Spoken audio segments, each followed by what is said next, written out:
8 அம்ச கோரிக்கைகளை வலியுறுத்தி புதுச்சேரி தொழில்நுட்ப பல்கலைக்கழக பேராசிரியர்கள் வகுப்புகளை புறக்கணித்து காலவரையற்ற உள்ளிருப்பு போராட்டத்தில் ஈடுபட்டு வருகின்றனர்.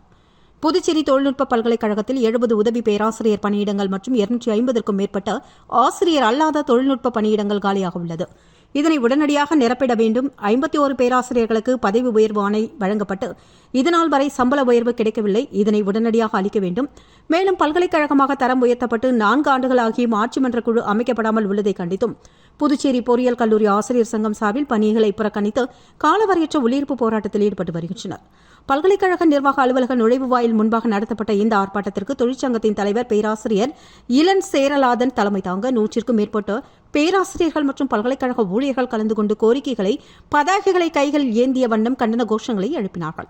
இதனையடுத்து செய்தியாளர்களிடம் பேசிய பேராசிரியர் கல்பனா, பல்கலைக்கழகமாக புதுச்சேரி பொறியியல் கல்லூரி தரம் உயர்த்தப்பட்டு 4 ஆண்டுகள் ஆகியும் இதனால் வரை ஆட்சி மன்ற குழு அமைக்கப்படவில்லை என்றும் இதனால் சுமார் 1000க்கும் மேற்பட்ட மாணவர்கள் பட்டம் பெற முடியாத நிலை ஏற்பட்டுள்ளது என்றும் அதேபோல் பேராசிரியர்கள் 65 வயது வரை பணியாற்றலாம் என்ற UGC பரிந்துரையை அரசு உடனடியாக அமல்படுத்த வேண்டும். 51 பேராசிரியர்களுக்கு பதவி உயர்வு ஆணைகள் வழங்கப்பட்டும் அதற்கான பலனை இதனால் வரை அரசு வழங்கவில்லை என்றும் இதனை உடனடியாக வழங்கிட வேண்டும் என்பன போன்ற கோரிக்கைகளை வலியுறுத்தி காலவரையற்ற வேலைநிறுத்த போராட்டத்தில் ஈடுபட்டு வருவதாக தெரிவித்தார்.